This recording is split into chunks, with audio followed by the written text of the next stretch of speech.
స్త్రీ పుట్టింట్లో 20 ఏళ్ళు మాత్రమే గడుపుతుంది, కానీ అత్తింట్లో పూర్తి జీవితాన్ని గడపాలి. అలాంటి ఇల్లు ఆమెకు గుడి కాకపోయినా పర్లేదు, కానీ జైలు మాత్రం కాకూడదు. మనసు అనేది ఊహించని ఒక అద్భుతం. అది తనలో తానే నరకాన్ని స్వర్గంగా మార్చగలదు, స్వర్గాన్ని నరకంగా మార్చగలదు. సమాజాన్ని మనకు బలంగా మార్చుకుంటామా, బలహీనతగా మార్చుకుంటామా అనేది మన చేతుల్లోనే ఉంది.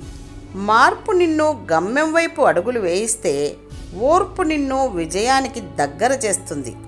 బొగ్గు ఎప్పటికీ బంగారంలా మారదు, చెడ్డవాళ్ళు కూడా అంతే. పరిస్థితులు ఎప్పుడూ ఒక్కసారిగా మారిపోవు. అవి మనకు అనుకూలంగా మారాలంటే కొంత సమయం పడుతుంది. అది రోజులు అయినా సంవత్సరాలు అయినా వేచి ఉండక తప్పదు.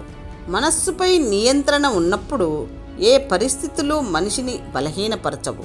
మనస్సు నిగ్రహమే మనిషి ఎంచుకున్న లక్ష్యం వైపు నడిపిస్తుంది. నీ సందేహం తీర్చడానికి ఎవరూ లేనప్పుడు మీ అనుభవమే నీకు మార్గదర్శి. తలరాతలో లేని సంతోషాల కోసం తలపించడం కూడా మూర్ఖత్వమే. ప్రతిరోజు 40 నిమిషాలు నడవండి, ఆరోగ్యంగా ఉండండి. అభిప్రాయాలను మార్చుకోలేని వారు తమ తప్పుల్ని సరిదిద్దుకోలేరు. మనం అందరికీ నచ్చాలని నియమం ఏమీ లేదు. దేవుడు అంతటి వాడికే నాస్తికులు ఉన్నారు. కేవలం మనుషులం మనమెంత? నీ జీవితం నీది. ఎవరు నీతో వచ్చినా రాకపోయినా నీ ప్రయాణం ఆపకు. నీకు నువ్వే తోడు. చేసిన తప్పుడు పనులను గురించి చెప్పి పశ్చాత్తాపపడడం అన్నది మంచి పనికి శ్రీకారం చుట్టే మొదటి పని అవుతుంది. ఈ రోజుల్లో చదువు చెప్పే పాఠశాలలు చాలానే ఉన్నాయి, కానీ సంస్కారాన్ని నేర్పుతున్న పాఠశాలలు కొన్ని మాత్రమే ఉంటున్నాయి. సంస్కారం నేర్వని చదువు వృధా. ప్రకృతి నియమాలు కూడా చాలా విచిత్రమైనవి. ప్రాణం ఉన్న మనిషి నీళ్ళల్లో మునిగిపోతాడు, చచ్చినవాడు నీటిలో తేలి చూపుతాడు. నాకు తెలిసి ఏ దేవుడు స్వయంగా వచ్చి సాయం చెయ్యడు. సాయం చేసేవాడే దేవుడు, చేసిన సాయమే దైవం. లైఫ్ అంటేనే మార్పు. రోజులు ఏ రెండు ఒకేలా ఉండవు. మార్పును అంగీకరించి మొండిగానో తెలివిగానో ముందుకు పోవడమే. ఆగి ఆలోచిస్తే శూన్యం తప్ప ఏమీ కనపడదు. ఏ మతమైనా ఏ శాస్త్రమైనా మనిషికి నేర్పవలసినవి రెండే: ధైర్యంగా బ్రతకడం, సంతోషంగా మరణించడం. జీవితంలో ఎన్ని కష్టాలు ఉన్నా ప్రతి ఉదయాన్ని ఇష్టంగా ప్రారంభించు. అన్ని కష్టాలు వాటంతట అవే దూరం అవుతాయి.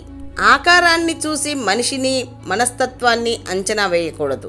అందమైన వ్యక్తి సంకుచిత మనస్తత్వాన్ని, సాధారణ వ్యక్తి అసాధారణ వ్యక్తిత్వాన్ని కలిగి ఉండవచ్చు. ప్రేమ కూడా ఒక వ్యసనమే. ఒక్కసారి బానిస అయితే మరణం వరకు మరచిపోవడం కష్టం. ప్రపంచంలో వెలకట్టలేని సంపదలు రెండు.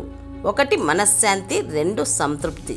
ఈ రెండింటినీ సంపాదించుకున్న వాళ్ళు ప్రతి క్షణం అఖండమైన ఆనందాన్ని అనుభవిస్తారు.